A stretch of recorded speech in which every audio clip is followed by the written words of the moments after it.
Baik, bismillahirrahmanirrahim. Assalamualaikum warahmatullahi wabarakatuh. Waalaikumsalam warahmatullahi wabarakatuh. Perkenalkan, nama saya Muhammad Ria Adriansyah yang insya Allah akan mempresentasikan makalah saya hari ini dengan judul Hakikat Penciptaan Manusia dalam Rahim Ibu menurut Al-Quran Surat Al-Mu'minun ayat 12-14. Dan sebagai dasar pengembangan sikap tanggung jawab pada peserta didik. Penciptaan manusia itu berlangsung secara bertahap dan penuh ketelitian. Dimulai dari nutfah, yaitu setetes air mani yang menjadi cikal bakal kehidupan. Kemudian berubah menjadi alaqah, yaitu sesuatu yang menggantung dan menempel pada dinding rahim.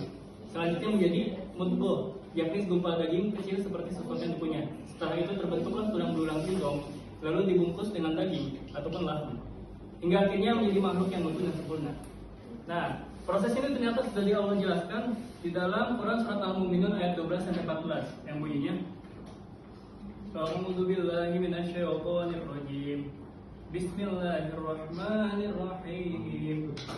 Wa laqad khalaqnal insana min sulalatin min tin, thumma ja'alnahu nutfatan fi qararin makin.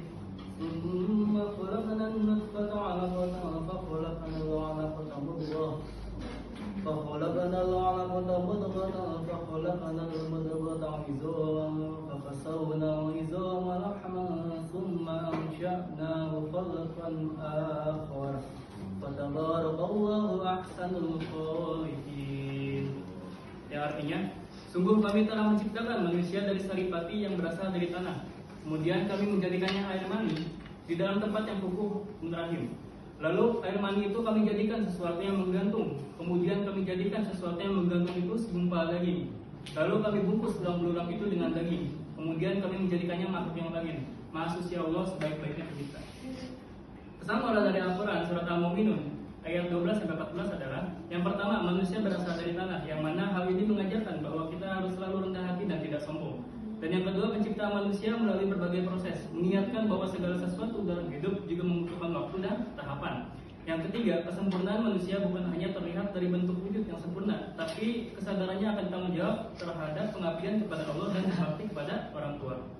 Dari ayat ini kita dapat pahami bahwa setiap manusia memiliki asal-usul yang suci dan penuh makna. Proses penciptaan ini bukanlah kebetulan, tapi bentuk perencanaan ilahi yang sempurna, yang seharusnya membuat kita selalu mengingat Allah dan menghormati perjuangan ibu kita. Selanjutnya, tanggung jawab peserta didik. Sikap tanggung jawab berarti kesadaran seseorang siswa terhadap kewajiban dirinya, baik dalam belajar, berperilaku, maupun menghormati orang tua dan guru.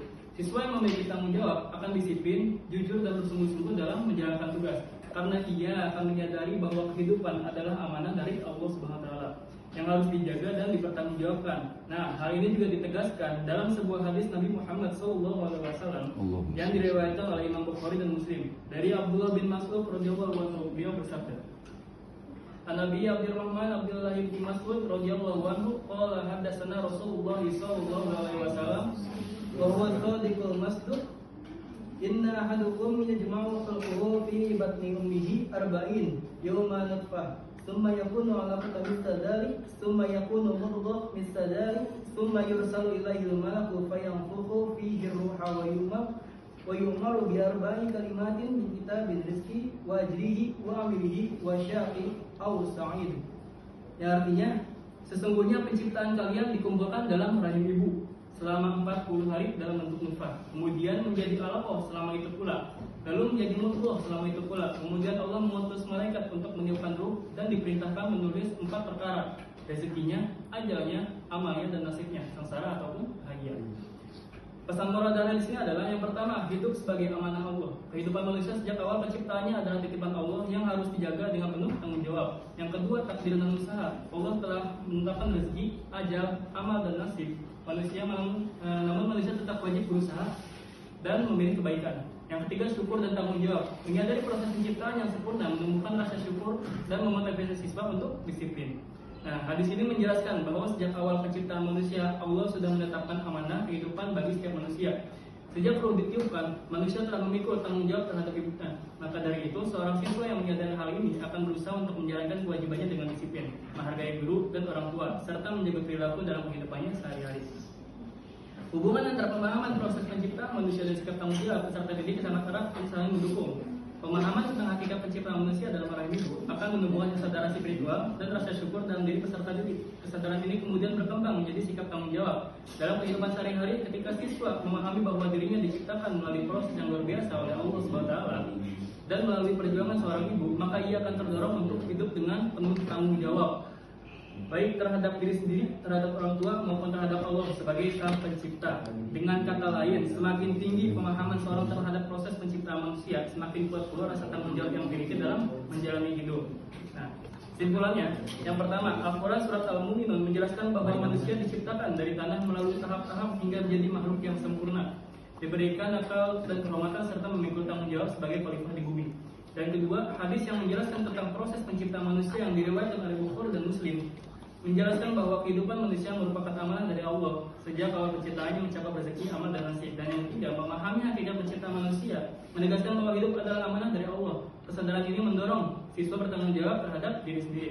Dan yang terakhir, Al-Mu'minun ayat 12-14 dari ayat ini peserta didik dapat memiliki nilai penting, yaitu kesadaran akan unsur manusia dan kebesaran Allah, menghargai proses dan ketelitian, serta tanggung jawab atas amanah hidup sebagai khalifah. Mungkin segitu saya dari saya, kurang lebih mohon maaf. Wassalamualaikum warahmatullahi wabarakatuh. Waalaikumsalam warahmatullahi